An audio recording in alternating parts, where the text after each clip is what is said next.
So what is this over here? This is our bedroom bathroom space.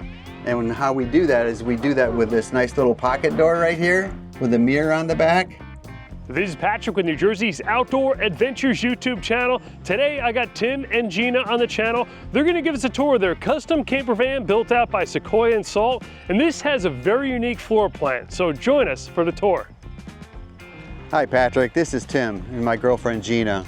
We're here to tell a story about my van here that we've got. This is, we lovingly call Frank. Frank is a 2011 Sprinter 170. He's had a unique facelift done to him. He's a 2017 facelift. And we did some fun stuff here to the outside. We upgraded the tires, the rims, the Falcon Wild Peaks with the black Rhino rims. We've got a new front end from a 2017 with Dobbins and Zenith headlights. Smitty built 12,000 pound winch. We had the hood painted black, and we're in the process of finishing this facelift for Frank. We'll do an all black out here with a wrap that will match and black out the whole front end. Up top we have a front runner slimline rack, 400 watts of solar power, a fantastic vent, and an RTX Dometic 12 volt air conditioner. Underneath here, just to get in and out of the van a little bit easier, I installed some Flatline Van Company side steps, and we have a drop down bamboo table here that we use for outdoor cooking. As a matter of fact, we even had them install an outlet here for the induction stovetop so we can cook outside here. Up top here we have a Van Essential bug screen. It's pretty handy. In fact, it acts as a bit of a shade too for sun. On the outside here for east-west sleeping, I installed a Van Speed capsule with awning style 10 by 33 C.R. Lawrence windows. And on the back here, just for ease of use to get in and out, we've got this step up here. In the garage, this is where the fun starts. We elected to go with the same surface all throughout the utility boxes here. We've got lighting, interior lighting. We've got access to our water pump, our water fill, our hot and cold mixer for the shower, and of course the port quick disconnect for the exterior shower, which mounts up here. And we have a privacy shade that we'll put up. All of our water utility stuff is here, and we're in the process of moving in. We haven't had this thing that long, so we're kind of excited about filling all these nice cavities that we got from Van Essential and we installed, and I'm a big fan. Up top, another Van Essential screen, a bug screen, so we can have full access and comfort for cross ventilation. Well, cargo tray here that we enjoy once we get everything loaded up with full access, and this is our one thing I didn't mention is our Starlink connection on the side of the van over here, so that we'll get Wi-Fi no matter where in this country our travels take us. This is access all to the exterior access to all of the fused box and what have you. We actually had an outlet installed over here too, because we envision maybe an e-bike eventually that we want to charge here. We've got 30 gallons on board of fresh water. Down below here is our AquaHot. It's diesel powered.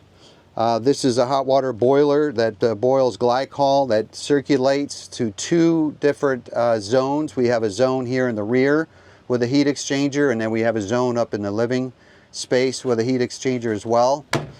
Over here is our Rego Renogy. We have two of these 400 amp hour lithium phosphate batteries. I haven't gone below like 80-some%. These things are so efficient. I love them. And then underneath is our 3,000 watt inverter, our 50 amp DC to DC charger, and then the other converter to round out the Renogy system. And if you look forward, you can see the back side of a tambour door that gives us access to the garage from the inside. I'll show you that when we go inside. Around the side here, we've got our 30 amp connection. We also have a quick connect for our Starlink. So when we set up and we get set camp. Again, the other side with the Van Speed capsule gives us full 80-inch sleeping east-west. And we've got an exterior ladder here, which eventually we will have a utility box set up top for that stuff that we don't need to gain access to. Now again, the awning style windows are handy to have in weather like this. We can have those open and not get wet on the inside. I installed on over here, I replaced the Crew OEM window with a Van Window Direct slider window, which we've enjoyed there at the lounge. So it's kind of a unique layout. We've got it kind of set up in different living spaces. We've got the cab space up in the front with the swivels.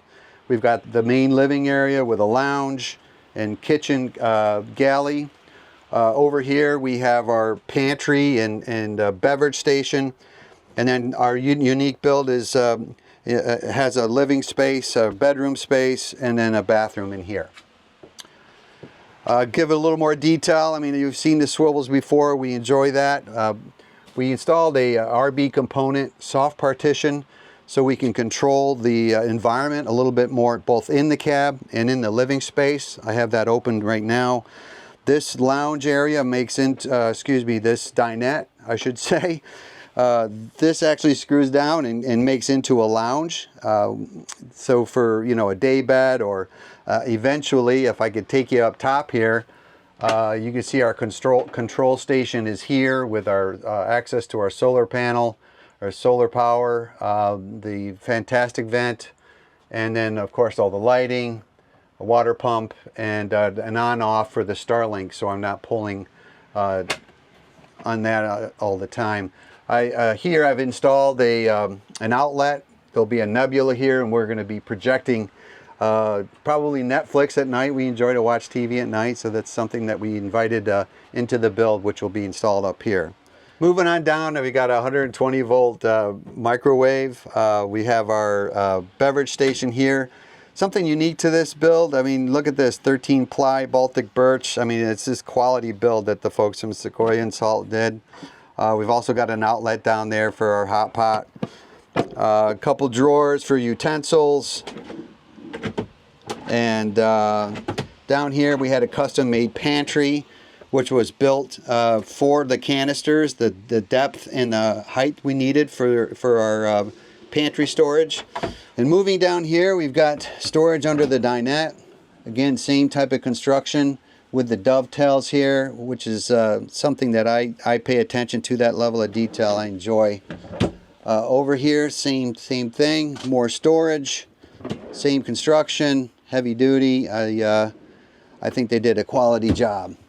If we move over here to the cab, this is the second register I was talking about. So there's a heat exchanger in here that the glycol circulates through, and that provides the heat here in the living quarters. Again, more Van Essential soft covers, both on the Crew side and on the slider. Here we have a drop-down leaf, if you will, to extend the kitchenette. This thing is so deep because we had to make room for the 130 liter isotherm refrigerator. So and you can see I asked them to ventilate that. You can see all the ventilation there, and there's more ventilation on the inside to make sure that operates frost-free. Here in the fridge, I think we have a little bit of our leftover lunch here, but we cleaned it up a little bit for the tour, and we'll be moving in. You'll see condiments and all kinds of stuff in here at no time. On board, it was important that we're carrying 30 gallons of water, right? So why wouldn't we put in a 2-stage water filtration system so we can get clean drinking water right here at the sink? Again, nice construction, heavy duty latches. We've got a pull down spout up over here. We have additional overhead locker storage. Again, with the heavy duty hinges, latches to make everything stay secure. For safety reasons, we have our carbon monoxide and fire smoke alarm and the fire extinguisher under the sink. Throughout the van, we've gone forward with rock wool insulation. We felt that that was going to suit our needs, which has kept the van very climate controlled. Now, moving on to the fun part here, right? So what is this over here? This is our bedroom, bathroom space. And how we do that is we do that with this nice little pocket door right here with a mirror on the back. You know, peekaboo, pretty cool, right? And again, we carried the Corian countertops back into both the passenger and driver's side storage areas. We have drawers, same construction throughout. Another drawer. We'll get down here in a minute. This is our supplies for our toilet that I'm about to show you, and just a drop down cubby for whatever, shoes, whatever. Of course, on the other side, 2 more drawers. And then down below that is the toilet. This is the wrap-on toilet. It's a dry flush system. Essentially what we do here, pull this out. Wrap-on makes a bag that clips inside here. Do your business. When you're done, pull this out, seal the bag, throw the bag away, you're done. There's no mess, there's no muss, there's no fuss. You know, the next time you pull in for a fill-up, take it and throw it in the trash. And lastly, on this side is a locking drawer for a step to get up into the bed with some storage underneath.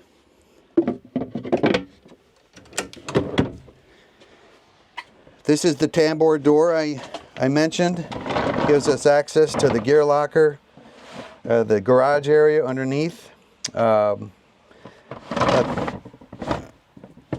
up above here, we went with this soft storage from Adventure Wagon, mule bags. We felt it was adequate. We really enjoyed the construction. We've got Van Essential packing cubes that go in and out of these areas. We have a Roam Rest mattress, and underneath the Roam Rest, to prevent there being any, we added additional ventilation from Mattress Insider. This is kind of cool stuff. This adds additional ventilation so we don't get any kind of a moisture buildup.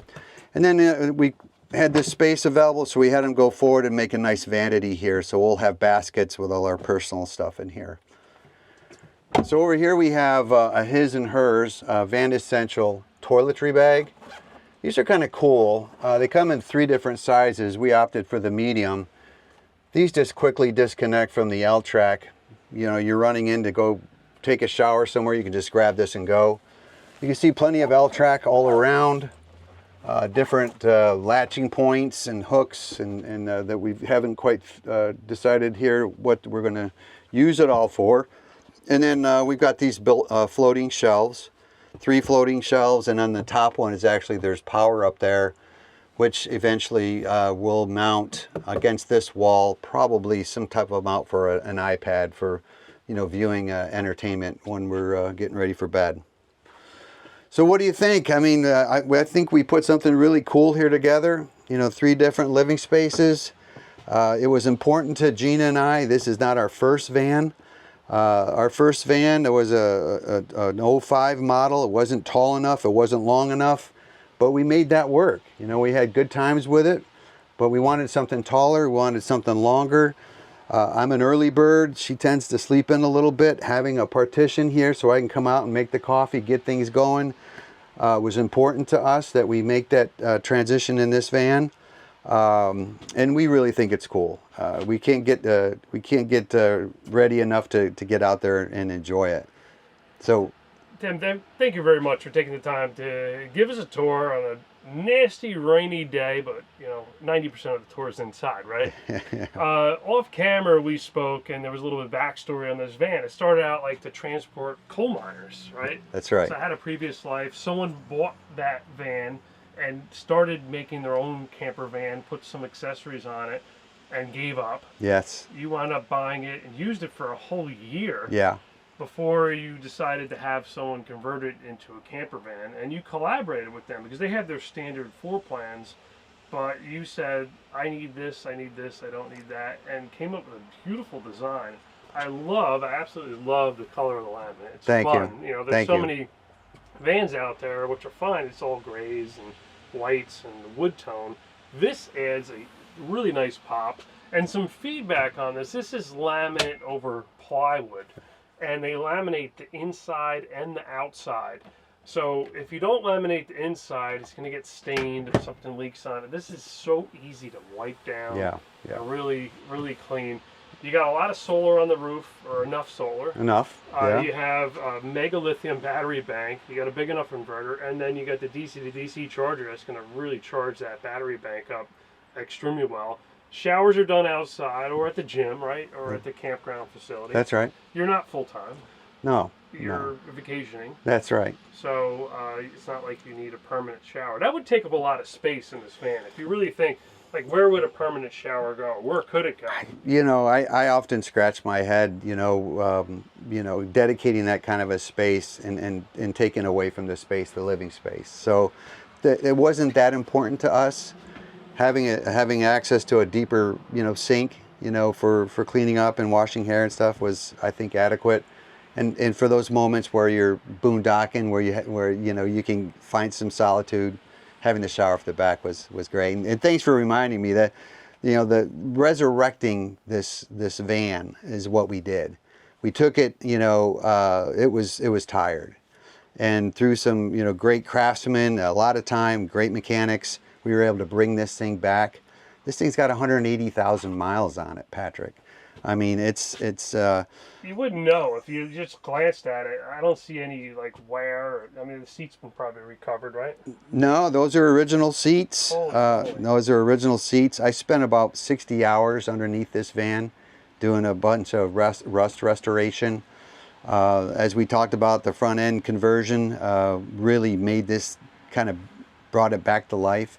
And the prior owner did do the paint job. So I think it was worth saving. And having had the opportunity to go through it mechanically for a year prior gave me that boost of confidence, that boost of confidence that really, that putting this investment into this van was worthwhile. And it's beautiful. And off camera we also spoke, because before I do these tours, we spend about half hour, 45 minutes just talking about it ahead of the tour, so I kind of know what's up. But I was like, hey, if you ever wanted to put a shower in, you could put a shower pan, like a portable one, on the floor that you could move and take out with a little pump in it. Mm-hmm. And you could have a shower curtain that surrounds this whole area in the bed, so the bed doesn't get wet. But I don't think you're going to need it. It was interesting that you brought that to my attention, because given how that's laid out, it would naturally go there. You're absolutely right. I hadn't even thought about it. We're just so excited to get it done and getting ready to get on the road. This will be a transition van for us, kind of into retirement and starting to do some travel across the U.S. This is 10 years in the making. And it's incredible, and I appreciate the opportunity driving all this way on a rainy day. And if there's any links for the van or for you that you want to share, I'll put those in the description. Perfect. Along with the builder, right? So we'll give the builder some credit too. Yep. This is Patrick with New Jersey's Outdoor Adventures YouTube channel. Thanks for joining us.